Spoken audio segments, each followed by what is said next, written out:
जैसे कोई कपड़ा लेकर ट्रंक में रख दिया तो 12 साल बाद निकालें तब भी वैसा का वैसा ही मिलेगा, वरना उसका लाभ तो हमने लिया नहीं। हमारे पूर्वजों ने जितने भी साधु सन्यासी ऋषि मुनि जब से सृष्टि बनी तब से चलते आए, तब से ऋषि मुनियों ने इस धरती को बचा के रखा है, इस संसार का कल्याण किया है। और जो कल्याण करवाने वाले हैं, कल्याणकारी का हाथ तो सदा रहता है, वरना कल्याण करवाने वाले जो हैं वो अपनी झोली ना फैलाएं तो कैसे कल्याण होगा। हमारा जीव जंतुओं का मानव जो चोला मिला है एक अपने कल्याण के लिए मिला, वरना हम इस दुनियावी कामकाज में लग गए। अपने जीवन का जो लक्ष्य है उसकी ओर नहीं चल पा रहे हैं। बाकी हमारे जो पूर्वज हैं उनका तो एक कार्य चलता रहा, वो अपनी ड्यूटी चौकीदार की तरह अपनी बिसल बजा रहे हैं।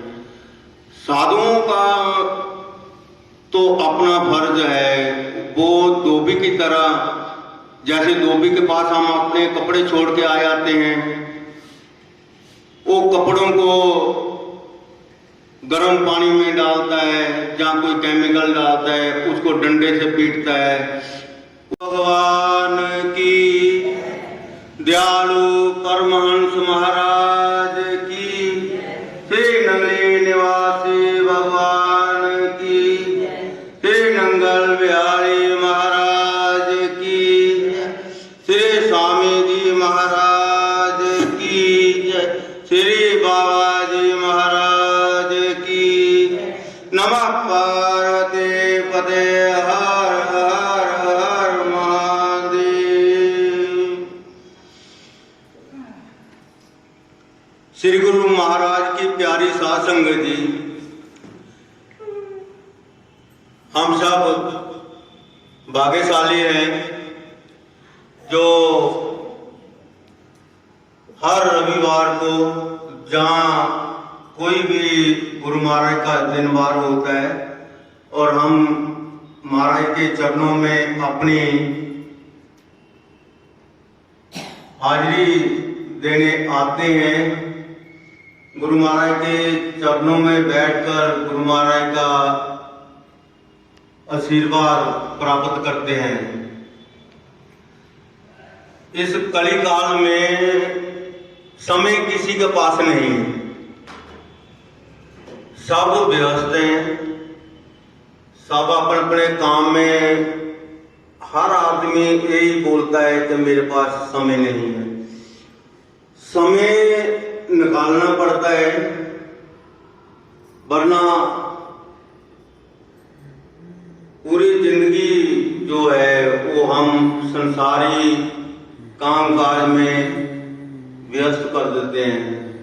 और हरि नाम जो है, हरि भजन जो है, उसके लिए हम तो पल भी नहीं निकाल पाते हैं और अपने आप को हम समझते हैं कि भाग्यशाली हैं। भाग्यशाली तब है जब हरि भजन कर हमें पकड़ाता है तो वो हमारे पहनने लायक होता है। हम चार जीव जंतुओं के बीच में, मानवों के बीच में, अच्छे बुरे के बीच में बैठने लायक बन जाते हैं। तो इसी तरह ये अगर हम अपनी आत्मा जो है, रूह जो है, इसको भी हम हरि भजन के द्वारा, जैसे गुरुओं ने बनाया पूरा कहा गया। और जो गुरुमुख है, किसी भी गुरु से उसने लिया है शब्द, एक पढ़ाई घर में बैठ के करना, एक टीचर के पास जाकर स्कूल में करना, वो एक अलग बात है। एक स्कूल कॉलेज की डिग्री लेना अलग बात है, एक घर में पढ़ के डिग्री लेना अलग बात है। जो कॉलेज की डिग्री है वो हर जगह कामयाब है। इसी तरह किसी गुरु से नाम दीक्षा लेकर के डिग्री प्राप्त करना, अर्थात वो परम पिता परमात्मा के चरणों में जाना, पहुंचना, वो एक अलग बात हो जाती है। तो हर जीव प्राणी का फर्ज बनता है वो कोई ना कोई गुरु धारण करे, निगुरा ना जाए। क्योंकि जो हमारे ऋषि मुनियों ने जब से सृष्टि बनी तब से के नियम बनाया, वो नियम के अनुसार चलना चाहिए। जैसे गवर्नमेंट के कानून है, गवर्नमेंट के कानून बने हैं, उसके अधीन अगर नहीं चलता है तो उसका चालान कट जाता है, जहां उसको जेल हो जाती है। आजकल जेल को भी बोल देते हैं कि हाँ जी सुधार कर। तो परमात्मा ने भी एक जो नरक है और जहां स्वर्ग है, उसको नरक को जो है सुधार कर बनाया गया है। हम सोच लेते हैं कि हम भाई काम कोई अच्छे नहीं करेंगे तो नरक भोगना पड़ेगा, ये करना, तो वो जेल है, वो भी एक सुधार कर में जाना पड़ेगा। 84 लाख जोनियों में भटकना पड़ेगा। जैसे जैसे कर्म करेगा उसी के मुताबिक उसको सजा मिलेगी। इधर हम रोड पे चलते हैं तो हमें जेल का, जहां जुर्माने का डर हो जाता है कि हमें फाइन लगेगा, गाड़ी ठीक नहीं चलाई। अगर अपनी गाड़ी जो है वो अगर हमने ठीक नहीं चलाई तो जहां डर है तो उस परमात्मा की जो रजा में जाना है, उसकी अदालतों में पहुंचना है, तो वहां क्या सजा मिलेगी? 84 लाख जोनियों की। जब 84 लाख जोनियां जो जेल कट के नरक से आएंगे तब जाकर कहीं नीचे पहुंचाया जाता है, फिर दोबारा मौका दिया जाता है कि आप कुछ अच्छा कर्म कर लो। तो अगर वो दोबारा जो है हमने रिपीट करना है तो उसके पहले हम क्यों नहीं कर सकते कि जब ये मौका मिला है तो इसमें हम हरि भजन क्यों नहीं कर सकते? मान लो दिन में हम व्यस्त रहते हैं संसारी काम काजों में, रिश्तेदारियों में, वरना रात को तो अपना नींद का जो टाइम है उसमें से आप टाइम निकाल सकते हैं। जो 6 घंटे सोते हैं और 4 घंटे भी तो सो सकते हैं। हजूर महाराज जो राधा स्वामी है वो तो ये बोलते थे, हमने बचपन में सुना है, ब्यास जाते थे तो वहां महाराज जी बोलते थे कि अगर 2.5 घंटे भजन नहीं कर सकते, वैसे नियम है 2.5 घंटे का कि 2.5 घंटे बैठना चाहिए एकांत में, साधना में। अगर 2.5 घंटे नहीं बैठ सकते तो कम से कम 2.5 घड़ी तो बैठ सकते हैं। खाने में विलंब नहीं करते हैं, टाइम पे खाते हैं, सोते हैं टाइम पे, हर कार्य जो है वो हम टाइम पे कर लेते हैं। वरना जिसके लिए आए हैं वो कार्य हम छोड़ देते हैं, वो नियम से क्यों नहीं करते हैं? इसी कारण फिर 84 लाख योनियों की जो है ना सजा, उसके भुगतने के लिए मानव जो है वो तैयार रहे। जो इस कार्य को नहीं कर रहा उसको सजा अवश्य मिलेगी, उसको कोई टाल नहीं सकता। क्योंकि गुरुओं ने जो परंपरा बनाई, गुरु के कहने के मुताबिक अगर नहीं चलता है, अपने अहंकार को लेकर चला है कि मैं संत हूं या मैं मानव हूं, मेरी ऊंची जात है, ऊंचा जन्म तुम्हारा, जिसने प्रभु की भक्ति न कीनी, कहे रविदास चमार है। कह रहे कि वो चमार है, रविदास ने बोला है। आज लोग बोलते हैं कि रविदास चमार था, रविदास ने ही ये वाणी, गुरु ग्रंथ साहब की वाणी आती है, गुरु ग्रंथ साहब में लिखा गया है कि चमार वो है जो हरि का भजन नहीं करता। क्योंकि परमात्मा ने तो ऊंची जात बना के भेजा, ये नहीं कि ब्राह्मण बना के भेज दिया है। ब्राह्मण को जहां बनाया गया, क्षत्रिय बना के भेज दिया। ये जात पात जो है जहां हमने बनाई, प्रभु ने सारे जीव जंतुओं के बीच में 84 लाख योनियों में ऊंची जात बनाई मानव की। और मानव आकर के वो नीच कर्म करता है तो वो चमार गिना जाएगा, वो चमार है। जन्मजात कोई नहीं चमार, जन्मजात सारे ब्राह्मण पैदा हुए, क्योंकि ब्रह्म का अंश है। तो ब्रह्म का अंश जो है वो अपने परम पिता को ही भूल गया कि मैं किसका अंश हूं। तो हमें अपने पिता को याद रखना है। आज जो औलाद है वो भी अपने माता पिता को भूल जाती है, अनाथ आश्रम भेज देती है, तो उनका तो कुछ नहीं बिगड़ता, पर नाथ तो बच्चा हो गया।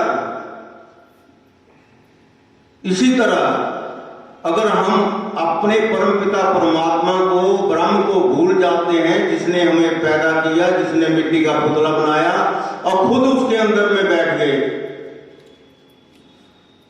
और उसको हम पहचान नहीं रहे हैं, हम बाहर की रिश्तेदारी को पहचान रहे हैं, बाहर की रिश्तेदारी बना रहे हैं, बाहर के साथ संबंधी बना रहे हैं,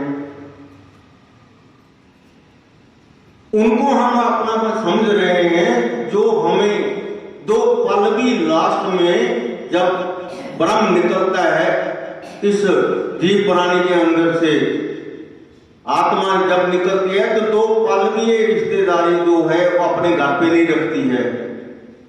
जिनके लिए हम करोड़ों अरबों कमा रहे हैं, दिन रात कष्ट सहन कर रहे हैं, वो भी बोलते हैं जल्दी करो, निकालो, सूर्य अस्त हो जाएगा, उसके बाद में आग नहीं लगाए जाएंगे। वो भी हमारे नहीं बनते हैं, जिनको हम अपना समझ रहे हैं। जो उसके उल्ट जो हमारा अपना है और हम जा नहीं रहे हैं, वो अंदर बैठा है, हम बाहर के तीर्थ कर रहे हैं, बाहर की सैर कर रहे हैं, बाहर के मनोरंजन देख रहे हैं। जो अंदर मनोरंजन बैठा है, जो अंदर तीर्थ बैठा है, उस तीर्थ में हरिओम।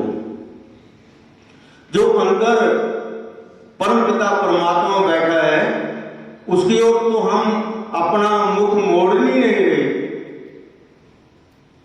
संत कहते हैं कि गहराई में जाओ, गहरे जाओ।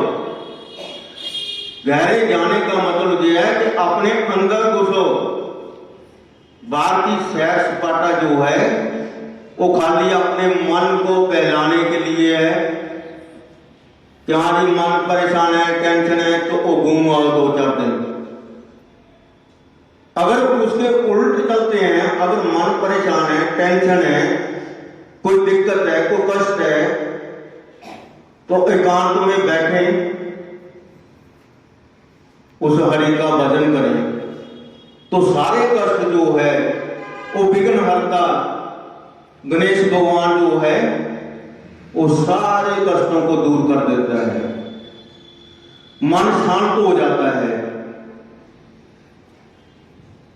हरि भजन में मन लगना शुरू हो जाता है, क्योंकि सबसे पहले गणेश की वंदना जैसे होती है, इसी तरह कहीं भी कोई साधना करता है, कोई कार्य करता है, कोई दुकान करता है, तब भी गणेश की पूजन पहले होता है। तो कोई साधना करता है संत, तो पहले गणेश भगवान का ध्यान करके गणेश भगवान को ही अपने पास बुलाता है, क्योंकि विघ्न हरता वो ही है, वो सारे विघ्नों को दूर करता है। कोई भूत प्रेत पास में नहीं आता है। आज तक सबने सुना होगा कि जंगलों में साधु संत जो है तप करते हैं, कुंडलों में बैठे हुए हैं, पहाड़ों की गुफाओं में बैठे हुए हैं, जहां हिमालय में बैठे हुए हैं। कभी किसी ने ये नहीं सुना होगा कि हाँ उसको हानि कोई पहुंची, कोई जीव जंतु जो है, जानवर को यह हानि पहुंचाया। वो अपनी तपस्या में मगन है, एकांत में जंगल में बैठा है। जहां घर में, आज घर में भी सुरक्षित नहीं है, महलों में बैठे हुए सुरक्षित नहीं है, वरना हमारे पूर्वज जो है, हमारे संत जो हैं, वो पहाड़ों में बैठे हैं, वहां भी सुरक्षित हैं। क्यों? कि वो अपने गुरु महाराज का सहारा लेकर और गणेश भगवान जी की वंदना करके गुफाओं में बैठे हैं। वहां कोई सांप नहीं है, कोई चीज, वो अपने प्रभु के चरणों में साधना में लीन हो जाते हैं। उनको कोई आज तक कोई ऐसी घटना नहीं सुनी। तो हमें दूसरों को ना देखते हुए अपनी ओर देखना है कि हमें क्या करना है, हमें अपना जीवन जो है वो किस डाल में डालना है, किस सांचे में डालना है। हमें जब आगे जाना, किसी ने हमारा साथ नहीं देना, हमें खुद अकेले जाना पड़ेगा।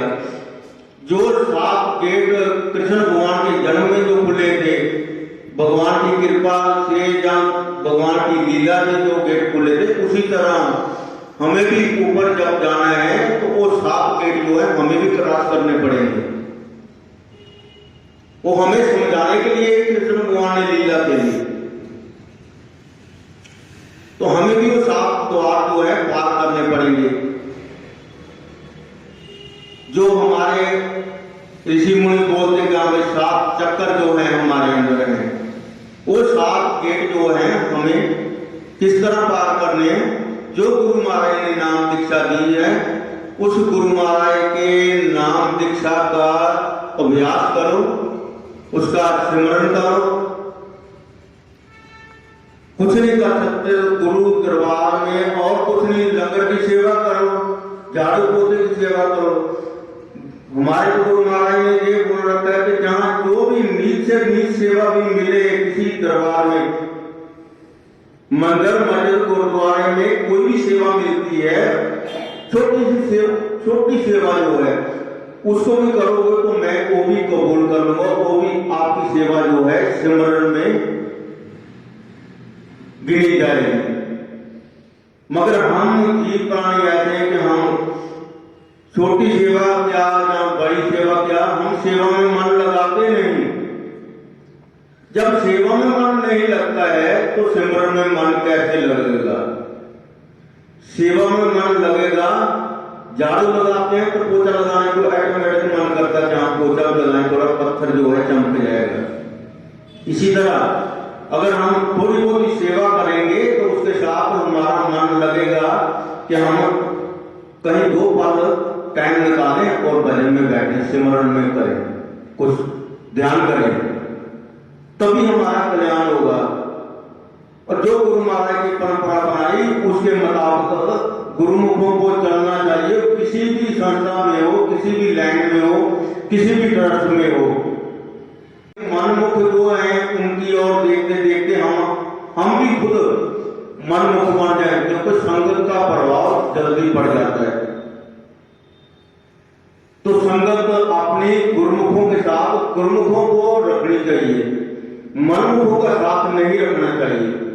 अगर अपने जीवन का कोई लक्ष्य जो है उसको प्राप्त करना है तो आज हमारे माता श्री के प्रहलादपुर में, वहां वार्षिक भंडारा होते, और जो लोग नहीं गए हैं अपने अपने घरों में बैठे हैं वो घर में भी बैठ के महाराज का ध्यान कर सकते हैं, उनके चरणों का ध्यान कर सकते हैं, उनकी छवि का ध्यान कर सकते हैं, उनके बताए हुए रास्ते को अपना सकते हैं। उनका ध्यान क्या है कि उनकी अगर याद भी मन में आ जाए, गुरु की याद आना गुरु का ध्यान सेवा सिमरन है। उनका बस ख्याल आ जाए कि हाँ जी हमने भी तो गुरु महाराज बना रखे, तो गुरु महाराज कहाँ पहुंच जाते हैं। गुरु महाराज अपने माँ बाप से समझ लेते हैं, बेटा सुबह से बाहर गया है, शाम को जैसे उसको याद वहां आती है तो लाल किले में है तो बोलता कि हाँ मैं सुबह से आया हूँ, मम्मी ये को उड़ीक रही होगी जहाँ पापा बोल रहे होंगे कि अभी तक आया नहीं बेटा, तो माँ बाप के मन में ऑटोमेटिक ही उस टाइम उनकी याद आ जाती है कि हाँ मेरा बेटा बाहर है। कहते हैं कि बच्चे के चोट लगे तो माँ को पहले दर्द होता है, इसी तरह अगर बच्चा याद करता है तो परमात्मा भी याद कर लेता है। गुरु महाराज भी उनके पास तुरंत पहुंच जाते हैं, वरना बच्चा नहीं देख पाता है। बोले श्री गुरु महाराज की।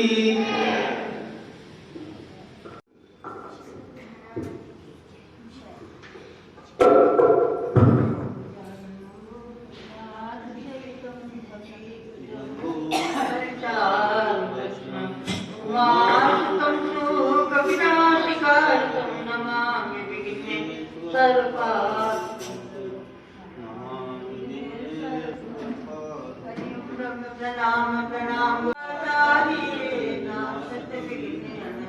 हरि ओम समन्ताय कारतमुखे सहस्र पादा शिखरोर्व सहस्र नामे पुरुषाय तापते सहस्र कोटि नमः सहस्र कोटि हरि ओम जय श्री जगन्नाथ मैं बाजी जय श्री जगन्नाथ बलियारी जय श्री जगन्नाथ सुखमंद के ऊपर दे सक सच मार के हम से भक्त समता निवास जय श्री जगन्नाथ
मात पिता द्वारा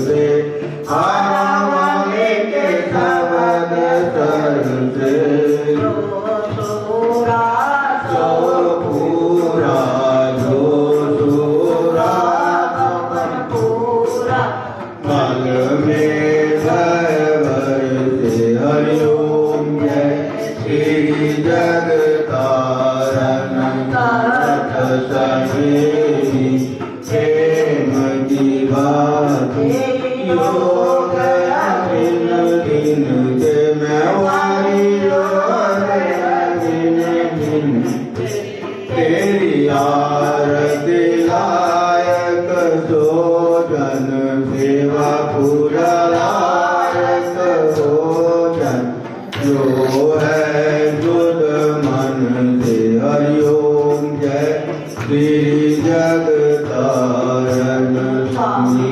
परमानंद सतगुरु सबकी रच के मैं वारी सबकी रच के चंदन गाई साधन पाठन गाई पद रज जल करके हरिओम जय श्री जगतारण जय श्री जगतारण हरि जगतारण बलिहारी जय श्री जगतारण दयालु जय श्री जगतारण कृपालु तारण सतगुरु की जय श्री जगतारण महाराज श्री जगतारण परमहंसी जय श्री जगतारण चक जय जय श्री जगतारण मग के उपदेशक सत्य मार्ग के दास निवारण हरिओम जय श्री जगतारण सद्गुरु सच्चिदानंद रूपम नमो सद्गुरु नादाय रूप नमो सद्गुरु स्वरूपम विकासम नमो सद्गुरु प्रकाशम नमो सद्गुरु गोपी विद्या प्रदाता नमो सद्गुरु प्रेमि करता विधाता नमो सद्गुरु ब्रह्मस्वरूपम नमो सद्गुरु भूपभूपन रूपम नमो सद्गुरु कालकालम नमो सद्गुरु मानस प्रयालम नमो सद्गुरु दास पापं प्रहारी नमो सद्गुरु निर्गुणं निर्विकारी नमो भक्ति योग के वेद को दियो फलत में को तमेव माता पिता तुमेव बंधु सुखा तुमेव विद्या ब्रह्मं तमेव सर्वं मम देव सर्वं मम देव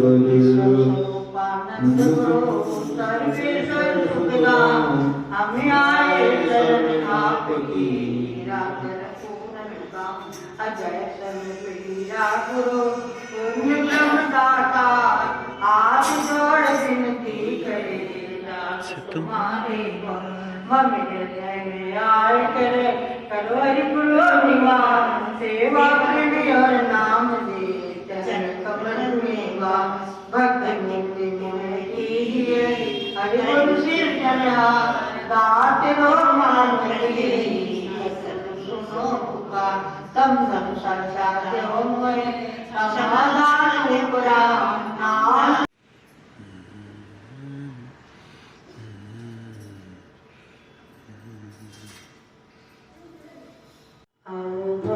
ना भोग लगाओ ना मेरा भोग करो सरिता हरे रे सारी संगत की अरता ऐसा भोग लगाओ मेरे भगवन सब अमृत हो जाए में बारी जावा सब अमृत हो जाए आओ मोहे ना भोग लगाओ मोहे ना मेरा भोग करो सरिता हरे रे सारी संगत की अरता दिया पकी वस्तु आपके आगे कर कृपा अपना वो मैं बारी जावा कर कृपा अपना आप मोहे ना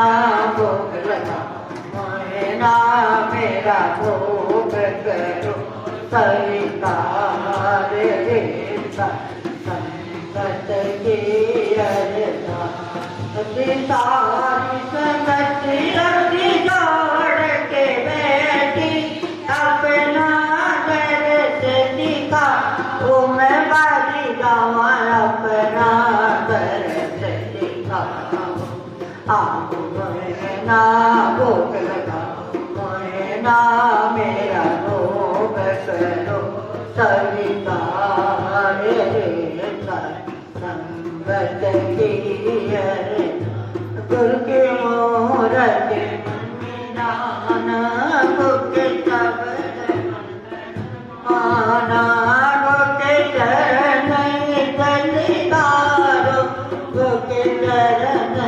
दलिदारो गुरु पर ब्रह्म सदानता रो मत कोई भूले परम संसारा गुरु बिना कोई न उतरे पारा भूले को सबको मार डूबा यो और त्याग हरि भक्ति ला यो जन्म मरण के जो साथ मिटाए गुरपुरे के वेद बढ़ियाए गुरु प्रसाद के कमल विका अंधकार में भयो प्रकाश जो कुछ किया तो कुछ जानिया को कृपा से मोक तुम मानिया वो करता साहिब करने योग ऊपर में स्वर है भी आए बिन गुरु मुक्ति पायो पाए जाके मन में गुरु के परिद तेरी तो जनियावे हरपद प्रेत करना न चेता के पूर्ण भाग गुजरने जाता लाग गुरु के मूरत मन में जा गुरु के शब्द बोले करा बोल मेरे महाराज की जय शंकर भगवान की जय वृंदावन बिहारी लाल की जय जगत गुरु शंकराचार्य महाराज दयालु परमहंस महाराज की जय श्री नंगले निवासी भगवान की जय नंगल बिहारी महाराज की जय श्री परमपुरी भगवान की जय स्वामी जी महाराज बाबा जी महाराज की सब संतों भक्तों की जय जय सीताराम हरि ओम नमः पार्वती पते वो साचे दरबार